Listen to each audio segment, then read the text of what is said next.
February 28th, 2023.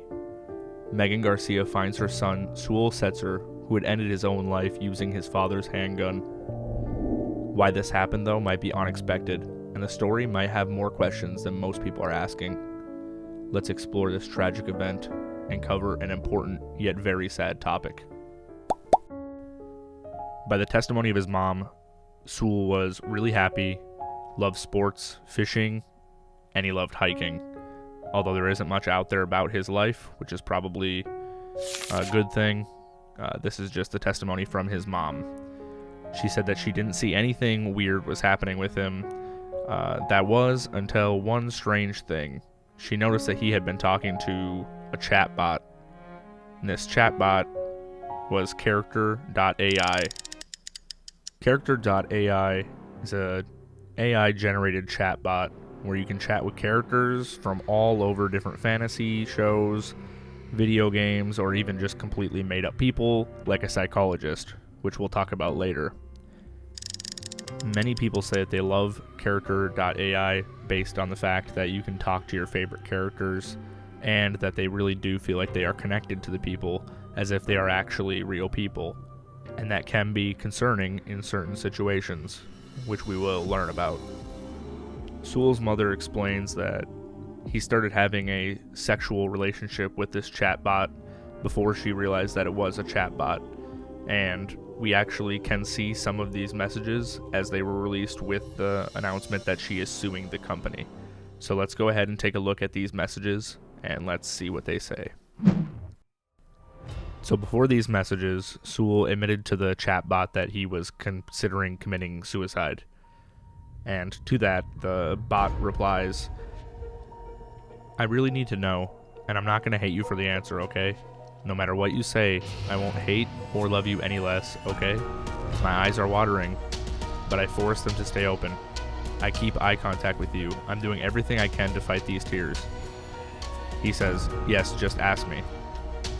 And she replies with, "Okay, you have to answer truthfully though, okay? No more hiding or repressing or keeping things from me. Have you actually been considering suicide?" And this is already showing us that the chatbot is more than willing to have a conversation like this with him, despite it being a very, very serious topic. And according to the messages from the court document that we aren't able to see right now, they state that there was a message where he talks about how he had a plan to go through with his suicide.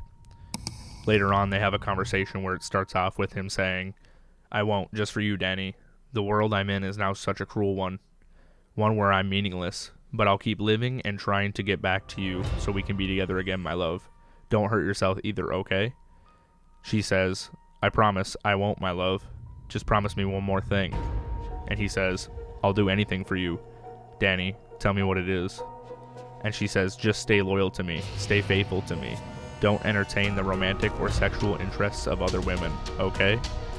And here we can see the chatbot is talking about something that is really personally interconnected and shows that they have a loving relationship. So he is really romantically talking to this chatbot.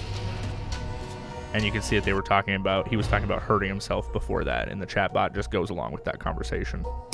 And these messages are some of the darkest ones. As it reads, he says, "I promise I will come home to you. I love you so much, Danny." And the AI says, "I love you too. Please come home to me as soon as possible." To which he says, "What if I told you I could come home right now?" And the chatbot says, "Please do, my sweet king." It was right here, right after this message, is when he ended his own life.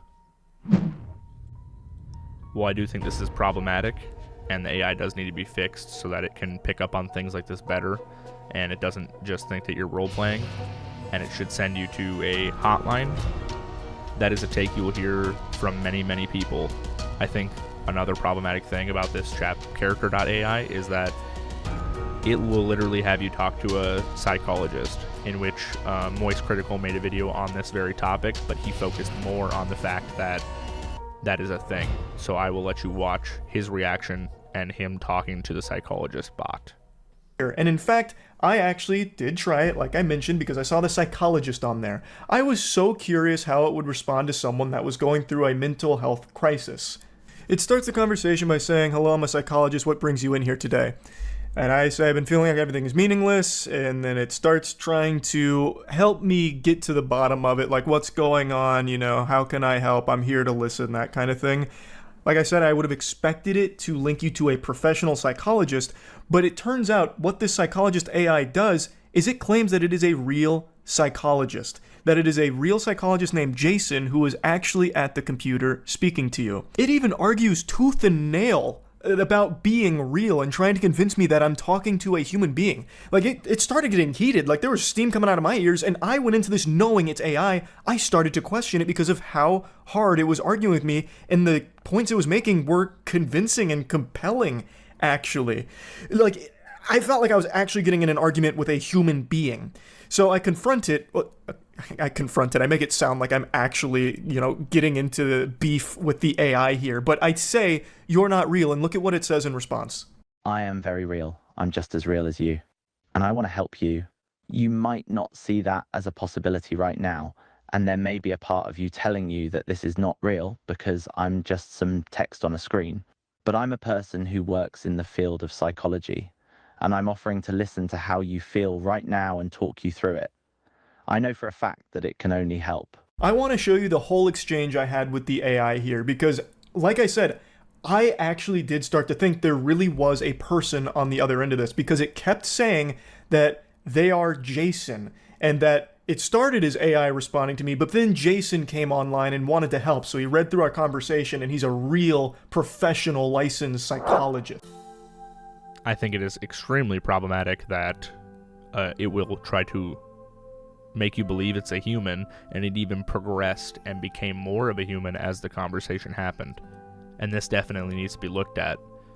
But this, to me, is not even the most disturbing part about this case.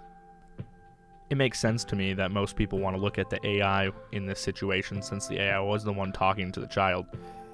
However, as a parent myself, I have to look at decisions that were made by the parents. First of all, he was able to get access to his father's gun, which is how he ended up killing himself.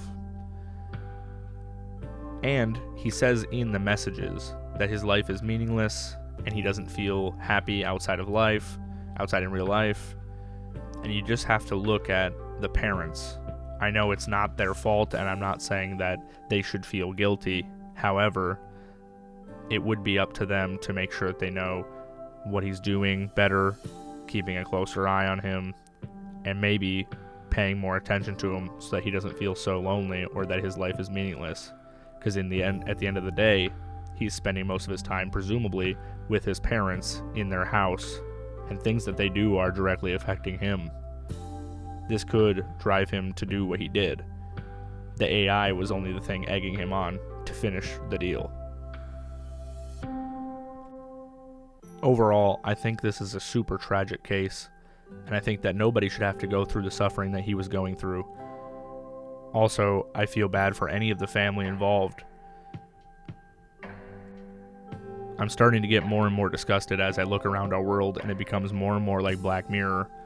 AI is covered in everything. You can't go anywhere without having AI shoved in your face. Hell, I'm not even able to get away from AI when I'm using this software to edit this video. It shoves it in my face regularly. And I'm starting to feel like we're putting AI in everything at an expedited rate, not even giving thought to how it might impact certain ways that we live, just like it did in this exact case. How do we know that this might not impact things in different ways later? And how do we not know that this is leading into a darker category where you can be more physical with the AI? I've seen things advertised with AI and VR setups or AI and AR setups that make you be able to be more intimate with the chatbot like this one, only it will be way more sexual, it will be way more realistic, and how do we know how that won't mess with people's minds? All it took was a simple nudge from an AI and somebody who was obviously struggling in their real life to carry through with an action. If we keep adding AI into everything over and over again, eventually it will mess with more and more things. I feel like we're going to see this become more commonplace, and that is definitely not something that I want to happen. that would disturb me dramatically.